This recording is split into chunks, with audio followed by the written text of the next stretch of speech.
Então, meus irmãos, é com muita alegria que nós vamos hoje apresentar a aula 16, encerrando este módulo onde nós separamos nessas últimas 4 aulas a questão da obsessão espiritual e sua implicação na prática mediúnica, a influência obsessiva sobre os médiuns.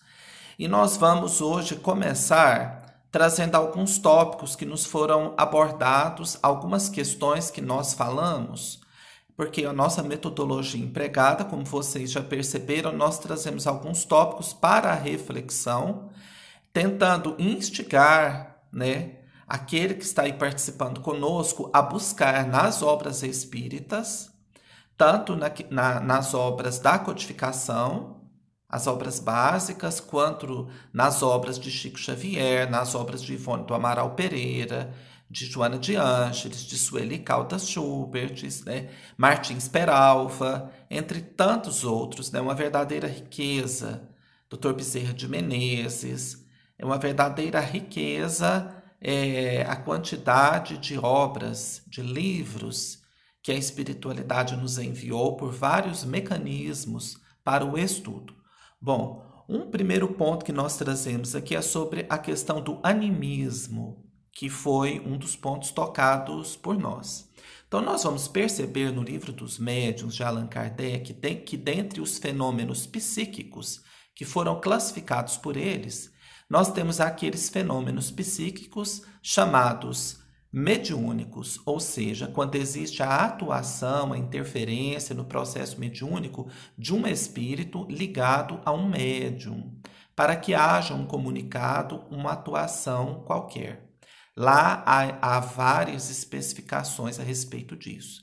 Mas também, dentre esses fenômenos psíquicos, estão incluídos aqueles chamados anímicos, ou seja, aquele que vem da própria alma, do próprio ser encarnado, aquele fenômeno que vem do próprio médium, do seu interior.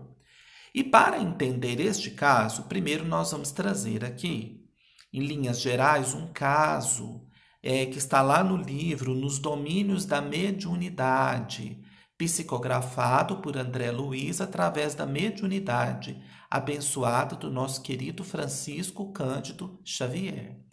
Lá, André Luiz, em companhia do mentor daquele grupo, Aulus, estavam visitando um trabalho de desobsessão, um trabalho mediúnico. E André Luiz, meus irmãos, vê uma irmã, uma médium falante, uma médium de incorporação, dando um comunicado, mas ele pergunta ao Aulus. Ele não vê o espírito que está se comunicando através daquela mulher. Então ele diz que havia um espírito ali próximo, mas era um espírito masculino. E aquela senhora dava um comunicado de um espírito feminino. Onde estava aquele espírito? Pois ele só via a médium falando. Então, Aulus vai explicar para ele que ali tratava-se de um caso genuíno de animismo.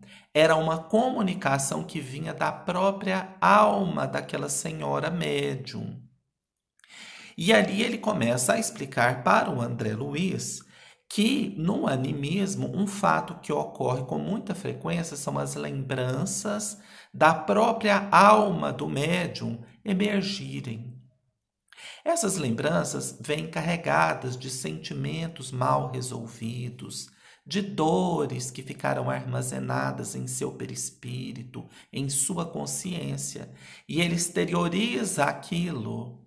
O médium traz aquele passado energético, vibratório, em sentimentos, ele coloca tudo aquilo para fora no ato da comunicação. E o Aulus continua a sua explicação dizendo que o grupo deve agir de forma natural, como se o médium realmente estivesse recebendo um espírito enfermo e tratar aquele espírito, ou seja, tratar a própria alma do ser comunicante, que é aquela senhora que está lá, a médium. É um processo de caridade para com os próprios médiuns. Então, aqui nós entendemos o que seria esse processo anímico.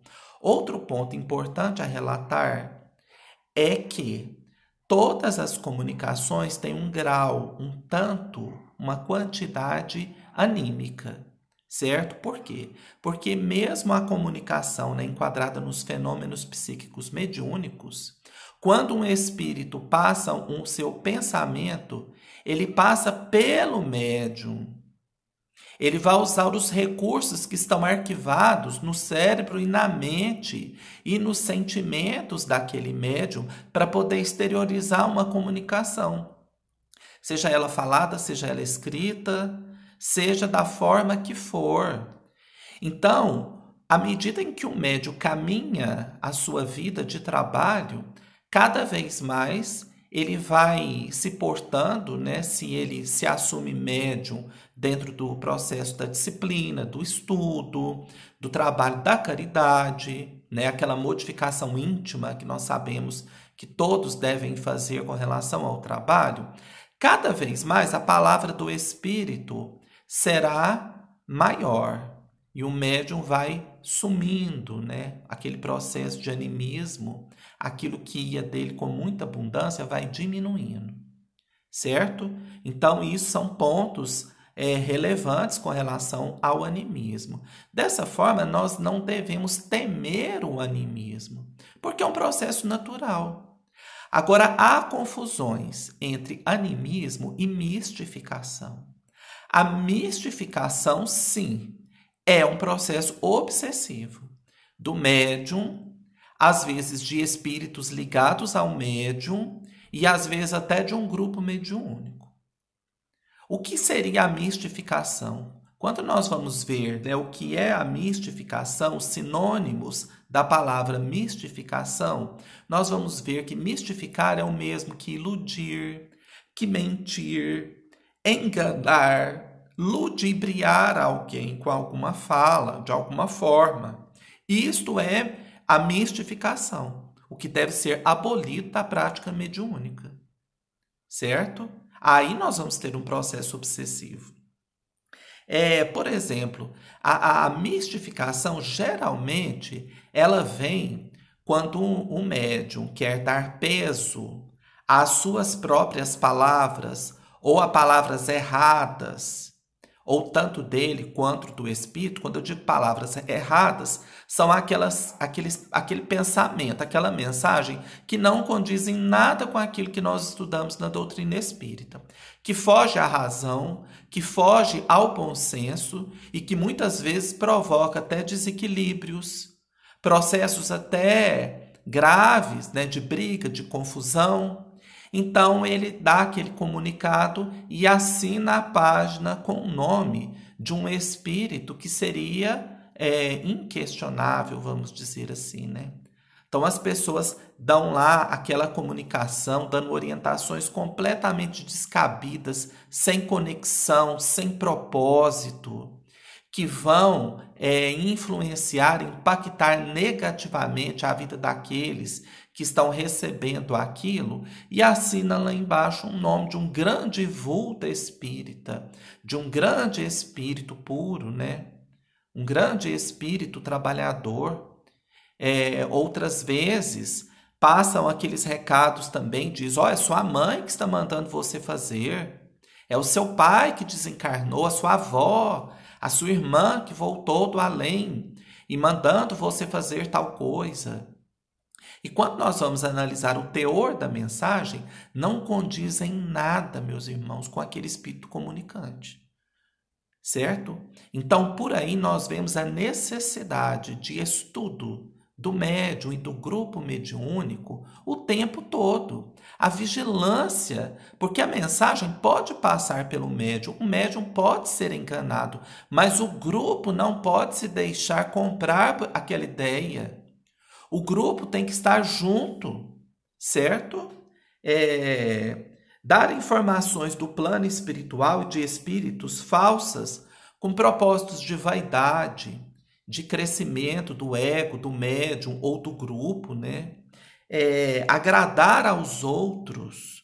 O médium quer agradar as pessoas, então ele inventa comunicações, coloca assinaturas falsas para agradar alguém por alguma forma, por algum motivo. E geralmente essas mensagens de mistificação, elas vêm com o intuito de desequilíbrio, de briga, preterimento de um em detrimento de outro, mensagem dúbia que pode ser como pode não ser, não é assim? Elevar egos, elogios ou denegrir pessoas. Tudo isso é o conluio das trevas tentando infiltrar na casa espírita para desestruturar o médium e, através do médium, desestruturar o grupo. E isso é a mistificação. Deve ser banida completamente da casa espírita, certo? Outra questão importante que nos foi trazida justamente também dentro desse processo, é quando o médium começa a se portar e a dizer e a receber comunicações que ele é importante, que ele é mais importante de todos, mais importante que os outros, que o seu trabalho é melhor, tem mais valia do que o trabalho dos outros médiums da casa. E aí isso começa, né, aquela rivalidade entre grupos, às vezes nem só de grupos mediúnicos, mas numa casa espírita, por exemplo, fazem lá 3 trabalhos de sopa fraterna. Aí, de repente, um grupo começa a achar que o dia da sopa fraterna dele é melhor do que os outros 2. Começa a vangloriar exageradamente o seu trabalho em detrimento dos outros.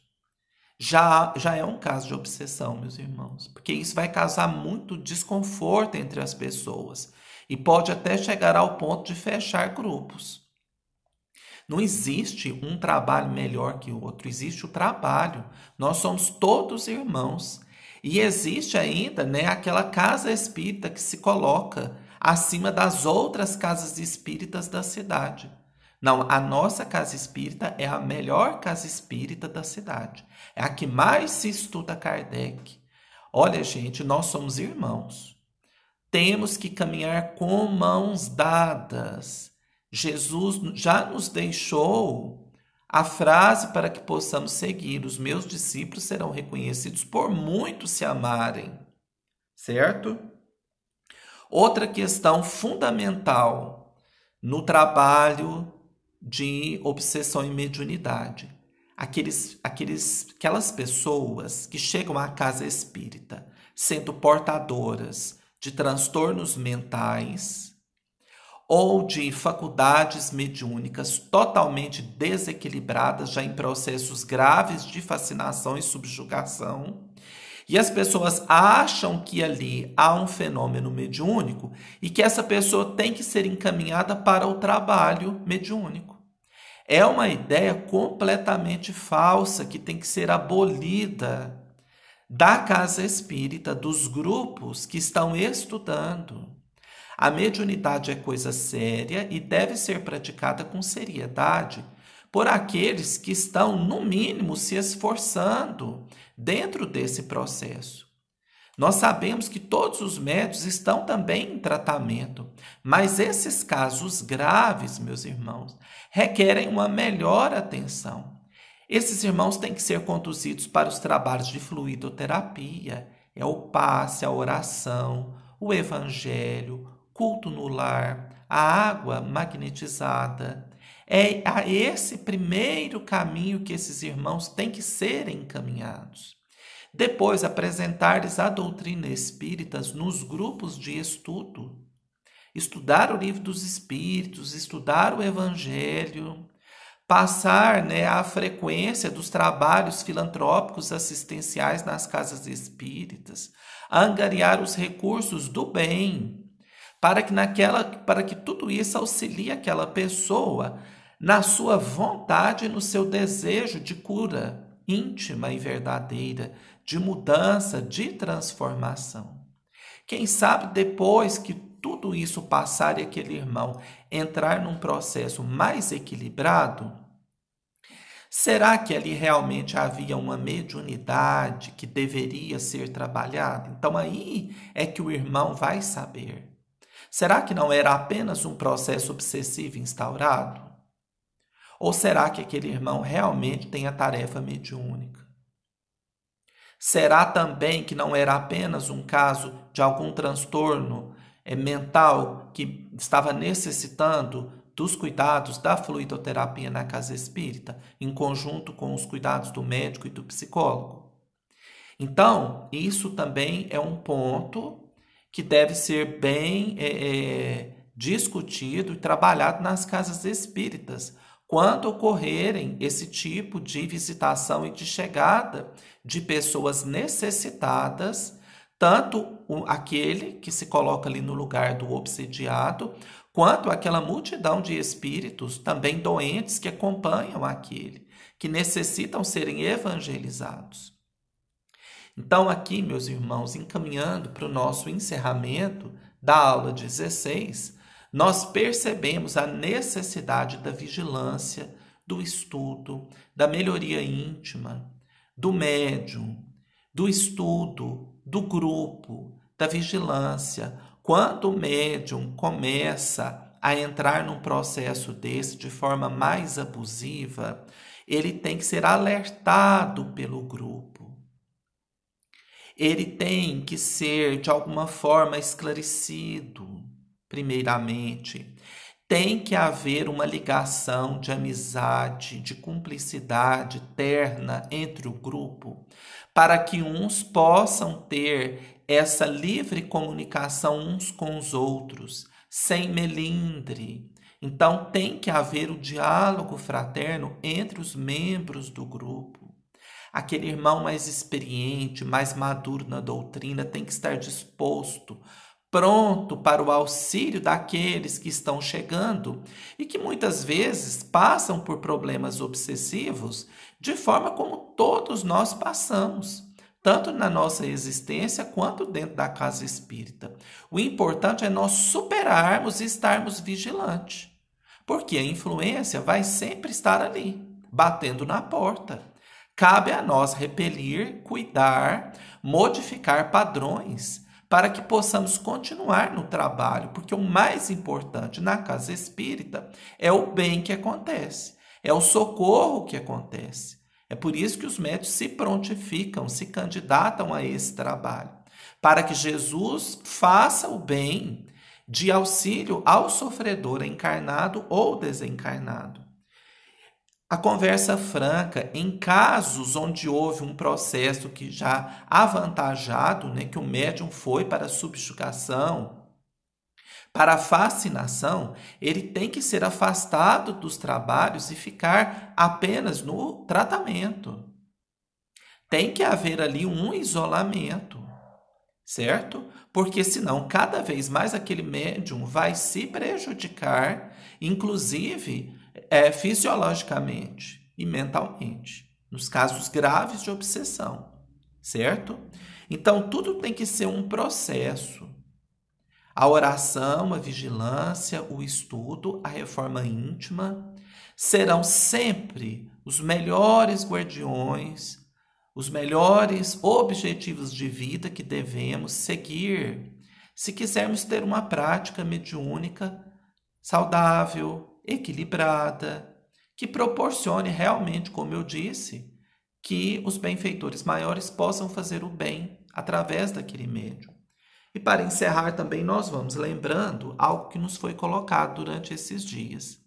Cada médium tem que se conhecer profundamente e conhecer aquela mediunidade ao qual é portador nessa existência, para que ele possa saber o que esperar da própria mediunidade, até que ponto chegar. O médium não pode cair na armadilha de querer fazer mais do que ele pode, certo? Um caso típico, por exemplo, nós vemos lá no livro Desobsessão, que é um livro fantástico para todo e qualquer médium e grupo mediúnico ler e estudar a sua vida inteira. Então, nós vemos lá até um limite de casos de incorporação para que o médium possa manter o seu equilíbrio energético. certo? O médium acha, por exemplo, que ele pode receber, quando ele inicia, 10, 15, 20 espíritos sofredores numa noite. E ele acha que ele está ajudando muito a quantidade. E o que vai acontecer? Com o passar do tempo, ele começará a sentir, certo? Vai ocorrer ali um processo de desgaste. E os espíritos estão ali nos intuindo ao estudo para que nós não deixemos isso acontecer. O médium acha que pode fazer algo que ele não possui aquela faculdade mediúnica para fazer. Então, fatalmente, ele vai cair num desequilíbrio, num desgaste orgânico e mental e possivelmente também num caso de obsessão. Então, meus irmãos, o nosso muito obrigado, que essas reflexões auxiliem, esses tópicos que nós trouxemos possam servir de estímulo para que vocês possam estudar, se reunir na casa espírita, formarem grupos de estudo, participar junto aos grupos de estudos que já existem. A internet hoje é uma bênção, existem inúmeras palestras, livros espíritas, mensagens de autores muito sérios em todos os campos da obsessão, para que nós possamos estudar e passar uma vida de trabalho, oração e muita vigilância. Então, que Jesus nos abençoe, o nosso muito obrigado e até outro estudo.